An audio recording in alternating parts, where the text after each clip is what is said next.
สบายดีพ่อแม่พี่น้องเบิดสู่ขู่สู่คนคือเก่าเนาะจะดีต้อนรับก่อนสู่สวนมักโม่ของเองทุกคนเลยเป็นเวลาประมาณ6 โมงเช้าเนาะตอนนี้โม่กำลังใหญ่ทุกคนเลยนี่เห็นบ่อตั้งกุ้งกินอยู่นี่ทุกคนเลยกำลังสวย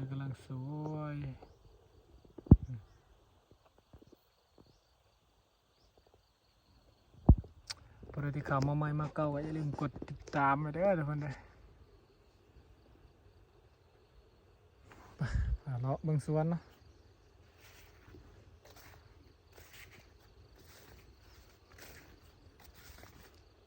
พาเราเบิ่งทางลุมทุกคนมันอยากกันทุกคนเลยวันนี้ได้หลายโลเท่าแล้วเนี่ยวันนี้ประมาณ5-6 โลได้หน่อยนี่ปัญหามันก็คือมันบ่ซ้ำกันทุกคนเลยผมมองหน่วยยังน้อยอยู่ก็มีเนาะหน่วยใหญ่แล้วก็มีคือแนวนี้ก็มีนี่ลูกศรมาได้ใช้แล้วนี่มันปลดมันมาเนาะหน่วยกำลังซ้ำนี่ก็มีทุกคนเห็นไหมมันกำลังละโล2 โลก็มีหน่วยปลาไป5-6 โลก็มีมันบ่อยากซ้ำกันนี่นะปัญหามันเวลาพ่อค้าก็จะมาเบิ่งก็จะบ่อยากคักไปเลยแต่ก็ต้องเบิ่งกันไปยาวๆทุกคนเลยต้องเบิ่งกันไปยาวๆเนาะเพราะว่าอีกประมาณ10 มื้อจังสีใดเก็บเกี่ยวเนาะ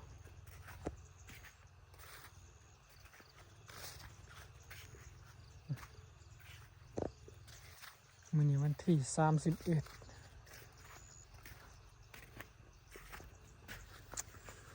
ป้าหน่อยนี่ทุกคนไปสมบูรณ์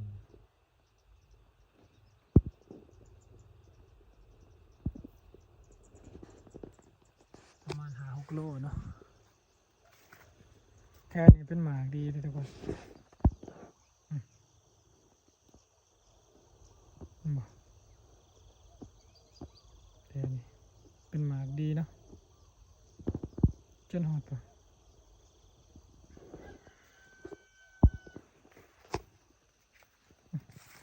หน่วยหน่อยนี่ก็ยังมีอยู่นะนี่คนละอุกเลย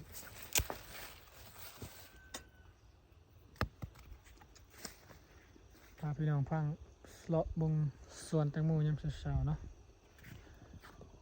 เสียงธนูว่าวมาแล้วเดิน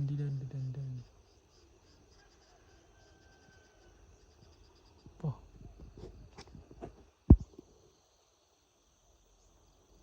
บ่เห็นแล้วเนาะมัน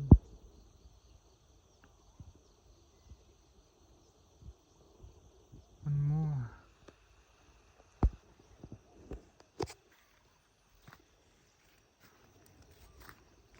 หน่อยก็มีหน่วยใหญ่ก็มีทุกคนเลยสลับสับปนกันไปเนาะนี่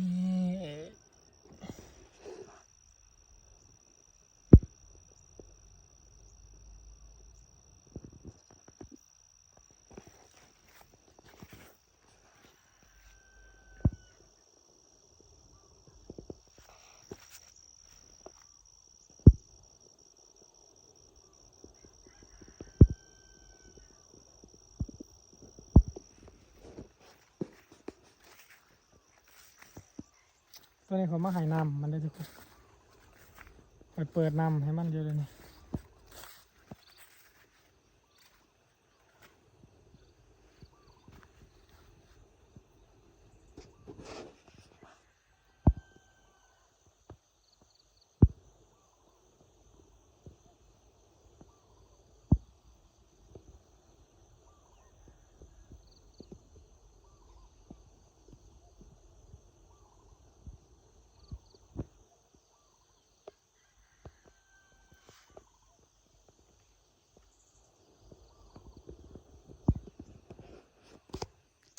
มันงามบ่อยากซ้ำกันปะได้หมู่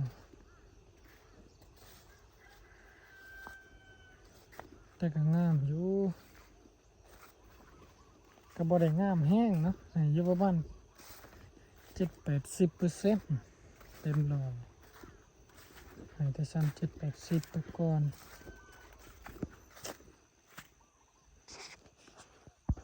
ออกใหญ่แน่นอนอันนี้ก็ใหญ่เห็นบ่นี่พอ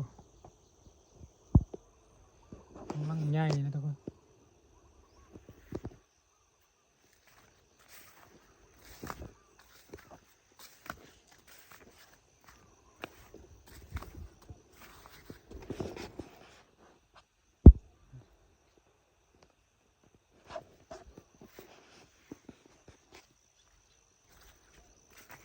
บ่ได้มันงามเนี่ยมันก็น้อยใหญ่ปานนั้นแหละบ่ได้มีหยังสับสน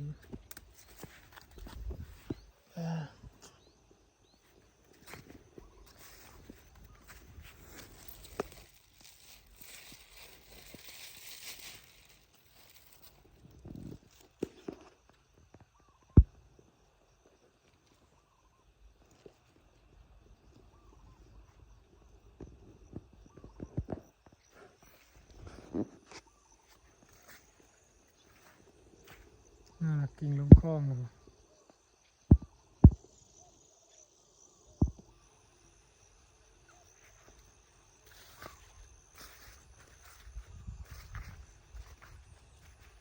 เกี่ยวเขาท่านได้แล้วทุกคน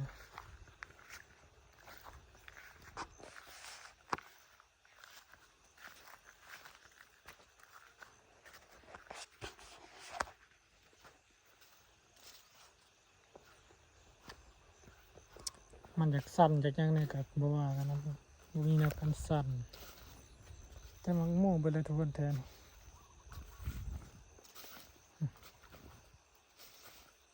มีลำเพลินมันนี่เนาะเต็มที่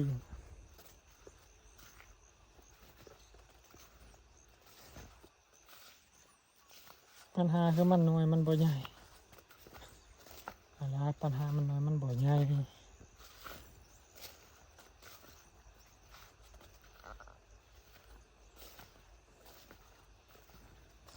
ซอยนี่หมูลายดีว่าซอยนี่ทุกคน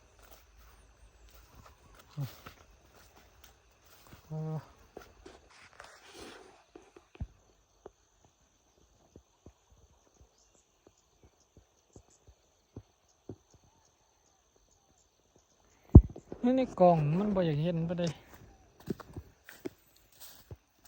คือเนี่ยตัวจริงมันค่อนข้างจะเห็นสัตว์กลัวหมากวัดมา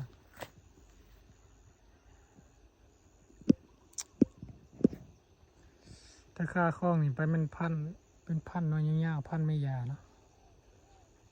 สีใบที่ยังก็อยากต่างกันเลยพันอันนี้มันใบอยากกรอบเนาะ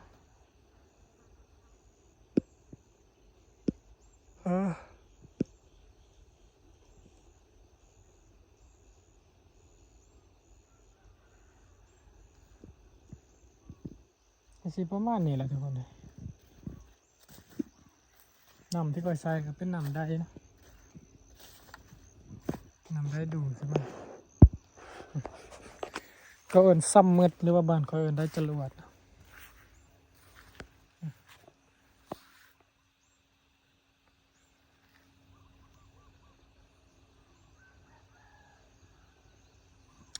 บ่งามไปเลยแต่ว่ากับพอเบิ่งบ่เต็มร้อยไปได้ทุกคนมีขอขาดตกบกพร่องลายคลิปนี้ก็เขาจบไปเพียงซ้ำนี้เนาะคลิปหน้าพบกันใหม่ได้ทุกคนเลยพวกเราที่เข้ามารับชมก็ขอบใจหลายๆเนาะเดี๋ยวจะถ่ายให้พี่ให้น้องได้เบิ่งนำกันตลอดจนได้เก็บเกี่ยวไปแล้วว่าเขาสีขายได้เงินจากบาทเนาะมาลืมมาลุ้นน้ำกันนะทุกคนเด้อฝากติดตามไว้เนาะขอบใจหลายๆเขากล่าวคำว่าสบายดี